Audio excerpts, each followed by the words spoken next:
আবারও শিক্ষার্থীদের সরকার বিরোধী আন্দোলনে উত্তাল ইরান। দেশটির বেশ কয়েকটি বিশ্ববিদ্যালয়ে 4 দিন ধরে বিক্ষোভ চালিয়ে যাচ্ছে একদল শিক্ষার্থী। মঙ্গলবার তেহরান বিশ্ববিদ্যালয়ে সরকারের সমর্থক ও বিরোধীদের মধ্যে হাতাহাতি ও ধাওয়া পাল্টা ধাওয়া হয়। এ সময় আহত হয় দুই পক্ষের বেশ কয়েকজন।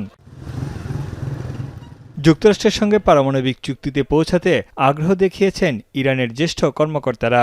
দেশটির পররাষ্ট্রমন্ত্রী বলেছেন, কূটনীতিকে প্রাধান্য দিলে যুক্তরাষ্ট্রের সঙ্গে একটি ন্যায্য চুক্তিতে আসা সম্ভব। তার মতে, একটি অভূতপূর্ব চুক্তিতে পৌঁছানোর এটি ঐতিহাসিক সুযোগ। তবে তা নির্ভর করছে যুক্তরাষ্ট্রের মনোভাবের উপর। হোয়াইট হাউসের প্রেস সেক্রেটারি জানান, ট্রাম্পের প্রথম পছন্দ কূটনীতি, তবে প্রয়োজনে প্রাণঘাতী শক্তি ব্যবহারেও প্রস্তুত আছে যুক্তরাষ্ট্র।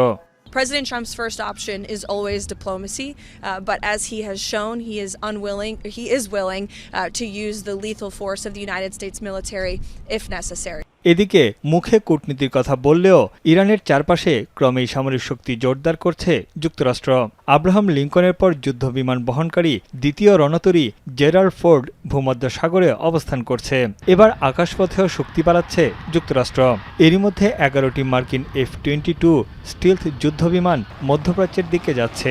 এছাড়া F-35, F-15 ও F-16 সহ কয়েক ডজন বিমানকে মধ্যপ্রাচ্যের দিকে উড়ে যেতে দেখা গেছে। যুদ্ধবিমান প্রস্তুত রাখা হয়েছে জর্ডান ও পর্তুগালের মার্কিন বিমান ঘাঁটিতে।